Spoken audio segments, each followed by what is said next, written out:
Grammys turnaround, music's biggest night hit some milestones for viewership. And an inside look. I talk with Knock at the Cabin stars Ben Aldridge and Jonathan Groff about the film's main themes of religion and family. And stepping into a new world, how the upcoming Harry Potter game is making strides for inclusion.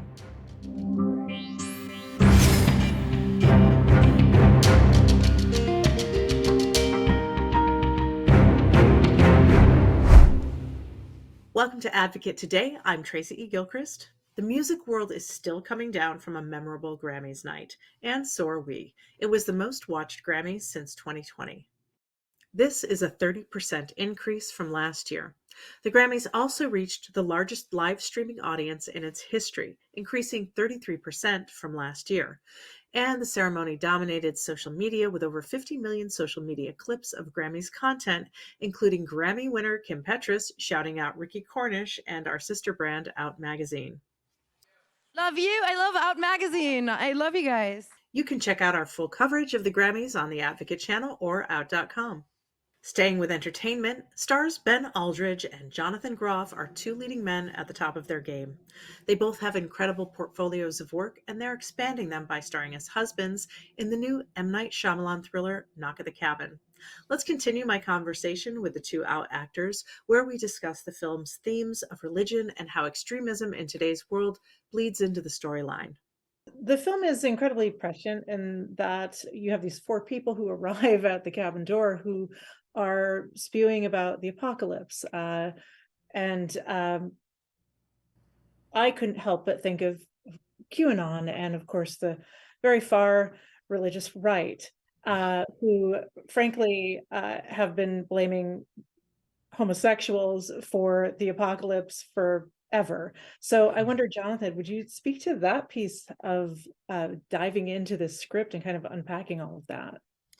Yeah, I think Knight, like where he really landed in the shooting of it and and I think what became more and more important to him was that this was a journey not just for Andrew and Eric, but of seven people.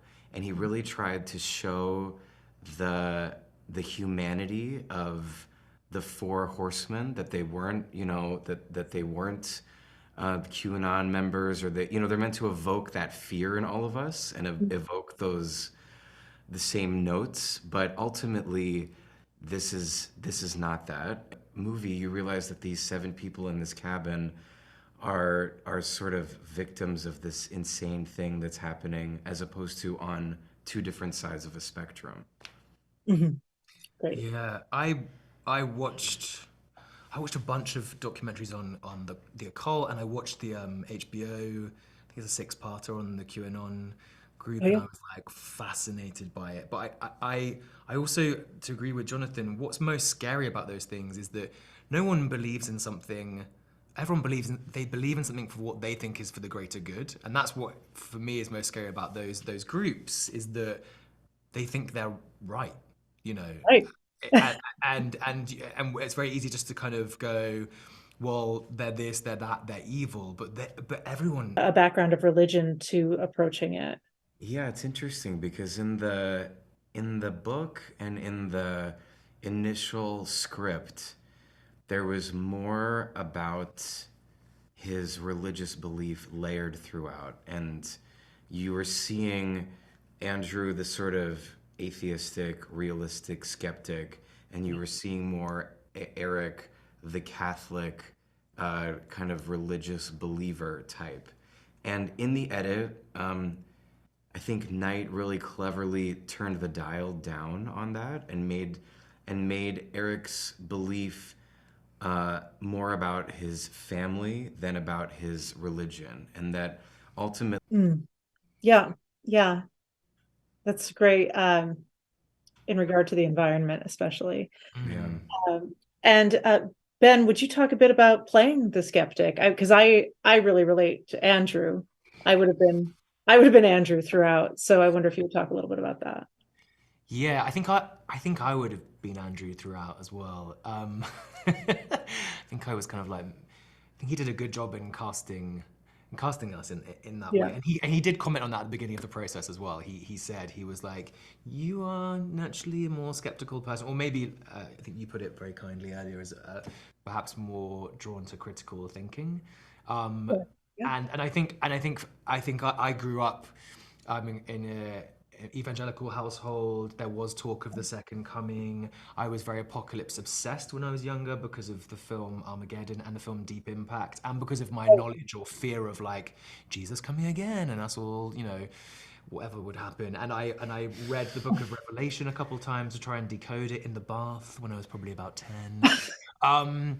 But also I think as a reaction to kind of like growing up that way, have like fiercely rejected those notions, and I am a little wary of people that so believe in something or in a faith, completely accept it, but I guess my own kind of struggle with the church and my sexuality has made me kind of slightly on guard.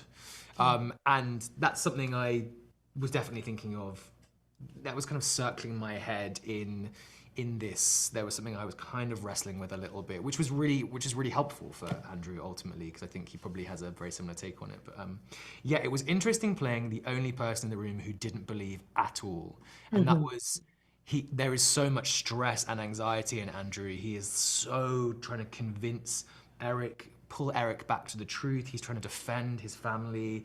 And that tension that built in me right from reading the script to rehearsing it, I would just feel that tension and that anxiety a lot throughout filming, and it kind of like stayed in my body a little bit.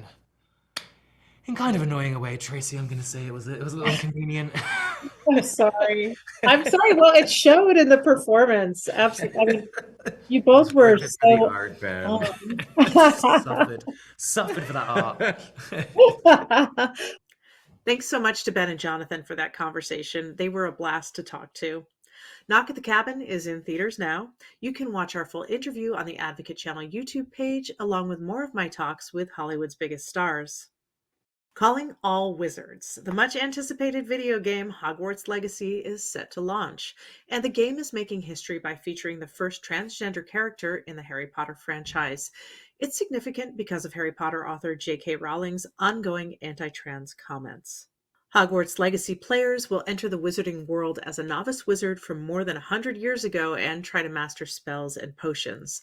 Variety reports the trans character, Serona Ryan, is the proprietor of the Three Broomsticks pub. It's evident as she tells players it took her classmates time to realize she was, quote, a witch, not a wizard. The open world format will give gamers a whole new glimpse into the areas surrounding Hogwarts and the rest of the Harry Potter world. Hogwarts Legacy will roll out on other consoles, PS4 and Xbox One in April, and Nintendo Switch in July. Thanks so much for joining me on this Advocate today. We are advocating for all with our content and coverage. You can open the Advocate channel wherever you stream or online at advocatechannel.com for more. I'm Tracy E. Gilchrist. I'll see you next time.